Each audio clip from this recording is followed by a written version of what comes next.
అందరికీ నమస్కారం అండి. ఈరోజు మనం వీడియోలో మహాశివరాత్రి ఏ రోజున వచ్చింది, అలాగే మహాశివరాత్రి రోజున జాగరణ ఉండలేని వాళ్ళు ఏ విధంగా పూజ చేసుకోవాలి, జాగరణ దీపం పెట్టలేని వాళ్ళు ఎలాంటి దీపాలను పెట్టాలి, ఉపవాసం ఏ విధంగా ఉండాలి, వాటన్నిటిని గురించి కూడా ఈ వీడియోలో అయితే మనం క్లియర్గా తెలుసుకుందాము. మనకున్న ముఖ్యమైన పండుగల్లో మహాశివరాత్రి కూడా ఒకటి. మాఘ బహుళ చతుర్దశినే శివరాత్రిగా మనం జరుపుకుంటాం. శివరాత్రి అంటే శివుడికి చాలా ఇష్టం. శివరాత్రి రోజున అర్ధరాత్రి 12 గంటల సమయంలో లింగం ఉద్భవిస్తుంది. ఈరోజు శివుడికి అభిషేకాలు పూజలతో పరమశివుణ్ణి ఆరాధిస్తూ ఉంటారు. భక్తుల పాలిట కల్పతరువు అయిన శివుడికి ఈ విశిష్ట దినం రోజున ఉదయం అలాగే రాత్రంతా కూడా పూజలు జరుపుతూ ఉంటారు. రాత్రి కూడా దేవాలయాలు తెరిచే ఉంటాయి. పూజలు, అభిషేకాలు, భజనలతో శివనామం మారుమోగుతుంది. ఈ పర్వదినాన లింగాష్టకం, శివ పంచాక్షరిని జపిస్తూ అలాగే శివుడికి దీపారాధన చేస్తూ ఈ రోజంతా కూడా శివుని స్మరణతో గడుపుతూ ఉంటారు. మరి ఈ రోజు చేయవలసిన పూజా విధానం అలాగే అభిషేకము ఏ విధంగా చేసుకోవాలి, ఈరోజు శివుడికి ఉదయం సాయంత్రం ఏ విధంగా పూజ చేసుకోవాలి, వాటన్నిటిని గురించి కూడా ఈ వీడియోలో అయితే క్లియర్గా చెప్తాను. జాగరణ ఉండే వాళ్ళైతే ప్రదోష సమయంలో అంటే సాయంత్రం వేళలో మాత్రమే శివుడికి జాగరణ దీపాన్ని పెట్టి పూజ చేసుకోవాలి. అలాగే జాగరణ లేని వాళ్ళైతే ఉదయం సాయంత్రం పూజ చేసుకోవచ్చు. శివరాత్రి రోజున ఉదయాన్నే లేచి ఇల్లంతా కూడా శుభ్రం చేసుకొని బయట కూడా శుభ్రం చేసుకొని మన మెయిన్ ఎంట్రెన్స్కి మామిడి తోరణాలను పెట్టుకొని ఇంటి ముందు ముగ్గులతో అలంకరించుకోవాలి. అలాగే తులసమ్మ చెట్టు ఉంటే తులసమ్మను కూడా అలంకరించుకోవాలి. ఆ తర్వాత తలార స్నానం చేసి ఇంట్లో ఉన్న పూజ గదిని అయితే ముందుగా శుభ్రం చేసుకోవాలి. కుంకుమ గంధం బొట్లతో అలాగే పూలమాలలతో అందరి దేవుడి పటాలను శుభ్రంగా చేసుకోవాలి. ఆ తర్వాత జాగరణ లేకుండా నార్మల్గా దీపాలను పెట్టి పూజ చేసుకునే వాళ్ళైతే ఉదయం ఒక పీట వేసుకుంటే వేసుకోవచ్చు, లేదంటే శివుడి ఫోటో ఎక్కడైతే ఉంటుందో అక్కడే మనం పూజ కూడా చేసుకోవచ్చు. శివరాత్రి రోజున ప్రత్యేకంగా ఉదయం పూజ కంటే సాయంత్రం పూజకైతే ఎక్కువ ప్రాముఖ్యత ఉంటుంది. ఉదయం తక్కువ చేసుకొని సాయంత్రం ఎక్కువగా చేసుకోవడానికి చూసుకోవాలి. శివరాత్రి రోజున మనము సాయంత్రం ప్రదోష వేళలో పూజ చేసుకోవాలి కాబట్టి ఉదయాన మనము శివుడి ఫోటోకి చక్కగా తుడుచుకొని గంధం కుంకుమ బొట్లను పెట్టుకొని ఉదయం దీపారాధన చేసుకొని అలాగే ఆ సాయంత్రం వరకు కూడా మనము భోజనం చేయకుండా పాలు పండ్లతో ఉపవాసం అయితే ఉండాలి. సాయంత్రం సమయంలో అంటే సూర్యుడు అస్తమించిన తర్వాత ప్రదోష సమయంలో మనం ఈ విధంగా మనం శివుడిని అయితే తయారు చేసుకొని పూజ చేసుకోవాలి. శివుడికి చాలా ఇష్టమైన విభూది అలాగే అమ్మవారికి చాలా ఇష్టమైన పసుపు కుంకుమల్ని వాళ్ళ దగ్గర అయితే మనం పెట్టుకోవాలి. సూర్యాస్తమయం అయిన తర్వాత సాయంత్రం ప్రదోష సమయంలో మనము పూజని స్టార్ట్ చేసుకోవాలి. ఈ పూజ కోసం శివుడికి ఈశాన్యం అంటే చాలా ఇష్టం. తూర్పు దిశలో ఈశాన్యంలో ఒక పీట వేసుకొని ఆ పీట పైన పసుపు నీళ్లతో అలుకులాగా చల్లి ఆ తర్వాత ఆ పీట పైన ఒక క్లాత్ అనేది వేసుకోవాలి. తెలుపు రంగు అయినా రెడ్ కలర్ క్లాత్ అయినా కూడా వేసుకోవచ్చు. అలా వేసుకొని ఆ పీట పైన మనం పద్మ ముగ్గు కానీ తామర ముగ్గు కానీ ఇలా వేసుకొని విష్ణువుకి అలంకారం ఎలా అయితే ఇష్టమో శివుడికి అభిషేకం అంటే అంత ఇష్టం. మనము ఉదయమంతా కూడా భోజనం చేయకుండా పాలు పండ్లతో ఉంటాం కాబట్టి సాయంత్రం ప్రదోష సమయంలో శివలింగాన్ని పెట్టుకొని అభిషేకించినట్లయితే మనకున్న రోగాలు పాపాలు అలాగే అపమృత్యు దోషాలు ఎవ్వి ఉన్నా కూడా అన్నీ తొలగిపోతాయి. ఈ శివ అభిషేకంలో మనము పంచామృతాలను వాడినట్లయితే చాలా మంచిది. ఇంట్లో శివలింగం ఉన్నట్లయితే వివిధ రకాల ద్రవ్యాలతో మనం అభిషేకించవచ్చు. ఒకవేళ శివలింగం లేనట్లయితే శివరాత్రి రోజున ఉదయం గుడికి వెళ్ళినట్లయితే ఆ రోజు ప్రత్యేకంగా శివుడికి రుద్రాభిషేకం జరుగుతూ ఉంటుంది. ఆ రుద్రాభిషేకంలో పాల్గొన్నా కూడా సరిపోతుంది. ఒకవేళ మన ఇంట్లో శివలింగం ఉన్నట్లయితే మనం ప్రత్యేకంగా కూడా శివుడికి అన్ని రకాల ద్రవ్యాలతో అభిషేకం చేసుకోవచ్చు. శివరాత్రి పూజలో జాగరణ చేసేవాళ్ళు 2 మట్టి చిప్పల్ని తీసుకొని జాగరణ దీపం పెడుతూ ఉంటారు. అదే జాగరణ లేని వాళ్ళైతే నార్మల్గా ప్రమిదల్ని కానీ పిండి దీపాలను కానీ లేదంటే ఇత్తడి దీపాలను కానీ తీసుకొని దీపాలను వెలిగించుకోవచ్చు. పిండి దీపాలను చేసి శివుడికి పెట్టినట్లయితే మనకున్న కష్టాలన్నీ కూడా తీరిపోతాయి. అలాగే ఈ దీపాల కింద మనము జొన్నలు కానీ నవధాన్యాలను కానీ వేసినట్లయితే మనకున్న శని బాధలన్నీ కూడా తొలగిపోతాయి. ఇలా అభిషేకం చేసుకున్న శివలింగాన్ని కూడా మనం శివుడి ఫోటో ముందు పెట్టుకోవాలి.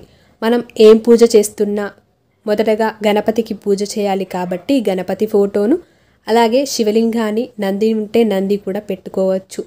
ఒకవేళ ఈరోజు ప్రత్యేకంగా గౌరీదేవికి పూజించాలని అనుకునే వాళ్ళు పసుపుతో చేసిన గౌరీదేవిని కూడా పూజించుకోవచ్చు. శివుడికి తెల్ల కలర్ పువ్వులంటే చాలా ఇష్టం. మనకి ఈరోజు ప్రత్యేకంగా జిల్లేడు పువ్వులు కానీ, లేదంటే శంకు పువ్వులు కానీ, ఉమ్మెత్త పువ్వులు కానీ, వైట్ కలర్లో ఏ పువ్వులు దొరికినా కూడా ఈరోజు మనం శివుడికైతే పెట్టుకోవచ్చు. శివుడికి ఈ పుష్పాలంటే చాలా ఇష్టం. ఇప్పుడు మనం పూజకు కావలసిన అన్ని సామాన్ అయితే ఏర్పాటు చేసుకుందాం. చిన్న కలశపు చెంబును తీసుకొని ఆ కలశపు చెంబులో నిండా నీళ్లను తీసుకొని పసుపు, కుంకుమ, గంధం, అక్షంతలు, ఒక పువ్వును తీసుకొని ఆ కలశపు చెంబుకి విభూతితో బొట్టు కూడా పెట్టుకోవాలి. మనం శివ పూజలో ప్రత్యేకంగా అన్నిటికి కూడా విభూదినే వాడుకోవాలి. ఎందుకంటే శివుడికి విభూది అంటే చాలా ఇష్టం. ఆ తర్వాత మనము ఏకహారతితో దీపారాధన అయితే చేసుకోవాలి. ఒక చిన్న గ్లాస్లో వాటర్ని కూడా పెట్టుకోవాలి. శివుడికి రాగి అంటే చాలా ఇష్టం కాబట్టి మనం రాగి పాత్రలను ఈ పూజలో వాడడానికైతే ఉపయోగించుకోవాలి. ఇప్పుడు అలాగే నైవేద్యాన్ని పెట్టుకోవడానికి కూడా పండ్లను ఏర్పాటు చేసుకోవాలి. శివరాత్రి రోజున ప్రత్యేకంగా మన దగ్గర ఏ పండ్లున్నా కూడా వాటిని మనం నైవేద్యంగా అయితే సమర్పించుకోవచ్చు. మనము పూజకు సంబంధించినవన్నీ ఏర్పాటు చేసుకున్న తర్వాత ముందుగా ఆచమనీయం అయితే చేసుకోవాలి. ఇప్పుడు చిన్న గ్లాసులో ఒక తమలపాకును పెట్టుకొని ఆచమనీయం కోసం ముందుగా 3 సార్లు చేతిలోకి నీళ్ళనైతే తీసుకోవాలి. ఆ తర్వాత కొన్ని అక్షంతలను చేతిలోకి తీసుకొని ఆచమనీయ మంత్రాలను చదువుకుంటూ ఆ ప్లేట్లో అయితే వదిలేసుకోవాలి. ఇలా వదిలేసిన తర్వాత చేతిని చక్కగా తుడుచుకొని మనం కొన్ని అక్షంతలను చేతిలోకి తీసుకొని భూశుద్ధి మంత్రం చెప్పుకొని ఎడమ సైడ్కి అయితే వదిలేసుకోవాలి. ఆ తర్వాత ప్రాణాయామ మంత్రం అయితే చదువుకోవాలి. ఇప్పుడు కొన్ని అక్షంతలను చేతిలోకి తీసుకొని సంకల్పాన్ని చెప్పుకోవాలి. మనం దేనికోసమైతే పూజ చేస్తున్నామో, మన కోరికలు ఏవున్నా కూడా మనం అన్నీ కూడా చెప్పుకొని వినాయకుడి దగ్గర, శివుడి దగ్గర అయితే వేసుకోవాలి. ఇప్పుడు కలశపు చెంబు పైన మన చేతిని పెట్టి కలశ మంత్రాన్ని చదువుకోవాలి. మంత్రం వచ్చిన వాళ్ళు మంత్రాన్ని చదువుకోవచ్చు. రాని వాళ్ళైతే కలశం పైన చేతు పెట్టి తీసేసి ఆ కలశంలోని నీళ్లను పూజా సామాన్ పైన, అలాగే మన మీద, ఇల్లంతా కూడా చల్లుకోవాలి. ఇలా చల్లుకోవడం వల్ల ఇంట్లో ఉన్న నెగటివ్ ఎనర్జీ అంతా కూడా బయటికి వెళ్ళిపోతుంది. మనము ఏం పూజ చేస్తున్నా మొదటగా వినాయకుడికి పూజ చేయాలి కాబట్టి వినాయకుడికి ధ్యాన మంత్రాన్ని చెప్పుకొని ఆవాహనం చేసుకొని కొన్ని అక్షంతలనైతే సమర్పించుకోవాలి. ఆ తరువాత కలశపు చెంబులో ఉన్న నీళ్లను పాదయో పాద్యం సమర్పయామి, హస్తయో ఆర్ఘ్యం సమర్పయామి, ఆచమనీయం సమర్పయామి, శుద్ధోదక స్నానం సమర్పయామి అనుకుంటూ కలశపు చెంబులో ఉన్న నీళ్లను చూపెట్టి పక్కన ప్లేట్లో అయితే వదిలేసుకోవాలి. ఆ తర్వాత అక్షతం సమర్పయామి, తిలకం సమర్పయామి అన్నప్పుడు పసుపు, కుంకుమ, అలాగే గంధం సమర్పయామి, వస్త్రం సమర్పయామి, ఇలా అన్నిటినీ కూడా ఒకదాని తర్వాత ఒకటినైతే సమర్పించుకోవాలి. పుష్పం సమర్పయామి అన్నప్పుడు పుష్పాన్ని కూడా మనం సమర్పించుకోవాలి. ఇలా అన్ని సమర్పించిన తర్వాత వినాయకుడి అష్టోత్తర శతనామావళిని చదువుకోవాలి. అష్టోత్తర శతనామావళి వచ్చినట్లయితే అష్టోత్తర శతనామావళి చదువుకోవచ్చు. రాని వాళ్ళైతే ఓం గం గణపతియే నమః అనే మంత్రాన్ని 108 సార్లు అయితే చదువుకోవచ్చు. ఇలా చదువుకునేటప్పుడు మనం పూలతో కానీ, అక్షంతలతో కానీ, పసుపు, కుంకుమ, గంధం ఇలా మనము 108 సార్లు అయితే వేసుకోవాలి. ఇప్పుడు గణపతికి ధూపం సమర్పయామి అనుకుంటూ ధూపాన్ని, దీపం సమర్పయామి అనుకుంటూ దీపాన్ని కూడా సమర్పించుకోవాలి. అలాగే మంగళహారతి పాట పాడుకుంటూ మంగళహారతిని కూడా సమర్పించుకోవాలి. మంగళహారతి చుట్టూ కూడా కలశపు చెంబులో ఉన్న పూలతో నీళ్లను తిప్పి స్వామివారికి చూపెట్టి మనం కూడా తీసుకోవాలి. ఆ తర్వాత నైవేద్యం సమర్పయామి అనుకుంటూ స్వామివారికి నైవేద్యాన్ని కూడా సమర్పించాలి. ఇప్పుడు కొబ్బరికాయ కొట్టే వాళ్ళు సపరేట్గా గణపతికి కొట్టాలనుకుంటే కొట్టవచ్చు. ఇప్పుడు గణపతికి గంట కొడుతూ కర్పూర హారతిని కూడా సమర్పించాలి. ఇలా పాట పాడుతూ లేదంటే మంత్రం చదువుతూ కర్పూర హారతిని సమర్పించిన తర్వాత కలశం చెంబులో ఉన్న నీళ్లను కూడా ఈ ప్లేట్ చుట్టూ తిప్పి స్వామివారికి చూపెట్టి మనం కూడా తీసుకొని ఇంట్లో ఉన్న వాళ్ళందరికీ కూడా చూపెట్టాలి. గణపతికి తాంబూలం సమర్పయామి అనుకుంటూ ఒక తమలపాకునైతే సమర్పించుకోవాలి. ఆ తర్వాత కొన్ని పువ్వులు, కొన్ని అక్షంతలను చేతిలోకి తీసుకొని మంత్రపుష్పం సమర్పయామి అనుకుంటూ వినాయకుడికి అయితే మనం సమర్పించుకోవచ్చు. ఇప్పుడు కొన్ని అక్షంతలను చేతిలోకి తీసుకొని పూజలో ఏవైనా పొరపాట్లుంటే క్షమించమని గణపతికి కోరుకొని పూజలో ఏ ఆటంకాలు రాకుండా ఉండాలని కొన్ని అక్షంతలను స్వామివారి దగ్గర వేసుకోవాలి. వినాయకుడి పూజ అయిపోయిన తర్వాత శివుడికి అలాగే పార్వతీదేవి కూడా మనం పూజించుకోవాలి. శివరాత్రి రోజున రాత్రి 12 గంటల సమయంలో శివుడు లింగాకారంలో ఉద్భవిస్తాడు. ఈ సమయంలో కూడా మనం శివాభిషేకం చేసుకోవచ్చు. లేదంటే మనం పూజ చేసేటప్పుడే శివలింగానికి ఇందాక చెప్పినట్లు అనేక రకాల ద్రవ్యాలతో కూడా పూజించుకోవచ్చు. ఇప్పుడు మనం శివ పార్వతులను ఇద్దరిని కూడా ఆవాహయామి అనుకుంటూ అక్షంతలను సమర్పించాలి. ధ్యాన మంత్రాన్ని కూడా చెప్పుకోవాలి. పాదయో పాద్యం సమర్పయామి, హస్తయో ఆర్ఘ్యం సమర్పయామి, స్నానం సమర్పయామి, శుద్ధోదక స్నానం సమర్పయామి అనుకుంటూ కలశపు చెంబులో ఉన్న నీళ్లను స్వామివారికి తల్లికి చూపెట్టి పక్కన ప్లేట్లో అయితే వదిలేసుకోవాలి.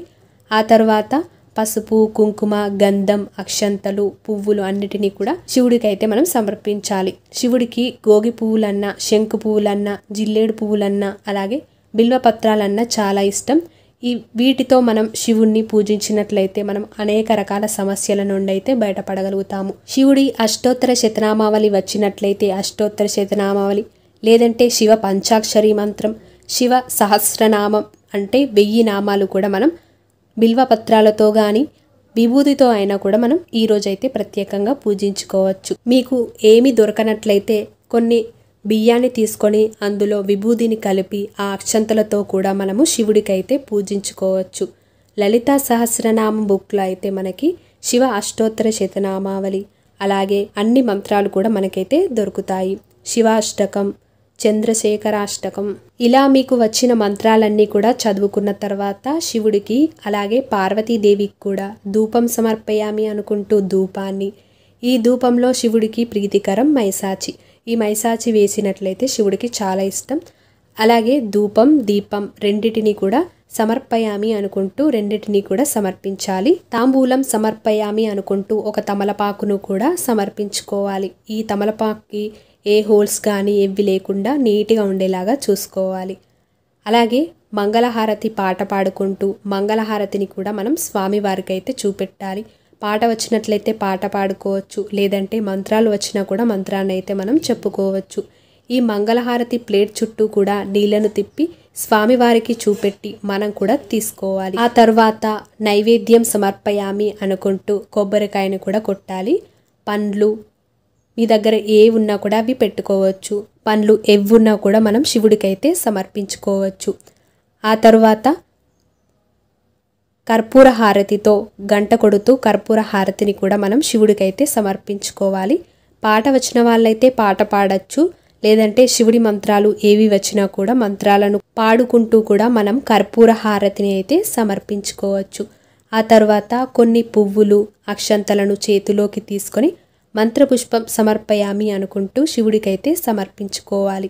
ఆ తర్వాత కొన్ని అక్షంతలను చేతిలోకి తీసుకొని ఆత్మ ప్రదక్షిణ అంటే మన చుట్టూ మనము 3 సార్లు కానీ 5 సార్లు కానీ తిరిగి పూజలో ఏవైనా పొరపాట్లుంటే క్షమించమని మనసారా కోరుకొని, అలాగే మనకు ఏదైనా బలమైన కోరిక, తీరని కోరిక ఉన్నట్లయితే కోరుకొని దేవుడికి అక్షంతలను సమర్పించుకోవాలి. మహాశివరాత్రి రోజున ప్రత్యేకంగా శివుడికి జపం చేయడం అంటే చాలా ఇష్టం. ఈ జపం చేయడానికి మనం ఒక జపమాలనైతే ముందుగానే తెచ్చిపెట్టుకోవాలి. ఓం నమ శివాయ అనే శివ పంచాక్షరి మంత్రాన్ని పూజ పూర్తయిపోయిన తర్వాత తప్పనిసరిగా మనం చదువుకోవాలి. ఇలా చదువుకోవడం వల్ల మనకి అపమృత్యు దోషాలున్నా, అలాగే ఆరోగ్య సమస్యలున్నా, ఐశ్వర్యం, ఆర్థిక సమస్యలున్నా కూడా అన్నీ కూడా తొలగిపోతాయి. ఇలా జాగరణ లేని వాళ్ళు ఉదయం అలాగే సాయంత్రం శివుడికి పూజ చేసుకొని అలాగే జపం చేసుకొని ఉపవాసం అయితే ఉండవచ్చు. ఉపవాసం ఉండేవాళ్ళు ఒక పూట భోజనం చేయవచ్చు, అలాగే పాలు పండ్లతో కూడా ఉండవచ్చు. ఇంకా మీరు మొక్కిన దాన్ని బట్టి ఉంటుంది. అలాగే శివరాత్రి రోజు ఇలా పూజ చేసుకున్న తర్వాత తెల్లవారుజామున శివుడి ఫోటోని కదిలించి ఎక్కడి నుండి తీసామో అక్కడ పెట్టుకోవచ్చు. అలాగే శివుడికి వేసిన పువ్వులను, ఆకులను, అలాగే వాడిన అన్నిటినీ కూడా జొన్నల్ని, నవధాన్యాలని కూడా పారే నీటిలో కానీ లేదంటే ఎవరు తొక్కని ప్రదేశంలో అయినా కూడా వేసుకోవచ్చు. శివుడికి శివరాత్రి రోజున పూజ చేసిన వాళ్ళు బ్రహ్మచర్యాన్ని పాటించాలి. అలాగే చాప వేసుకొని కింద పడుకోవాలి. శివరాత్రి రోజున జాగరణ చేసేవాళ్ళు జాగరణ దీపాన్ని ఏ విధంగా పెట్టాలి, ఉపవాసం ఏ విధంగా ఉండాలి, అలాగే నైవేద్యం ఏం సమర్పించాలి, వాటన్నిటిని గురించి కూడా, అలాగే శివరాత్రి పూజకు కావలసిన పూజా సామాగ్రి, అలాగే శివుడికి ఏ ఏ రకాల ద్రవ్యాలతో అభిషేకం చేయడం వల్ల ఎలాంటి ఫలితాలను మనం పొందుతాము అన్నది సపరేట్గా వీడియోస్ అనేవి చేశాను. డిస్క్రిప్షన్లో లింక్ అనేది ఇస్తాను. ఈ వీడియో మీకు నచ్చినట్లయితే తప్పకుండా మీ యొక్క లైక్తో నాకు సపోర్ట్ని అయితే తెలియజేయండి. అలాగే పండుగలను గురించి, పంచాంగం గురించి ముందే తెలుసుకోవడానికి మన ఛానల్ని సబ్స్క్రైబ్ చేసుకొని పక్కనే ఉన్న బెల్ ఐకాన్ని క్లిక్ చేసి ఆల్ అనే ఆప్షన్ని క్లిక్ చేయడం వలన నేను ఏ వీడియో పెట్టినా కూడా మీకు నోటిఫికేషన్ రూపంలో అయితే వస్తుంది. ధన్యవాదములు.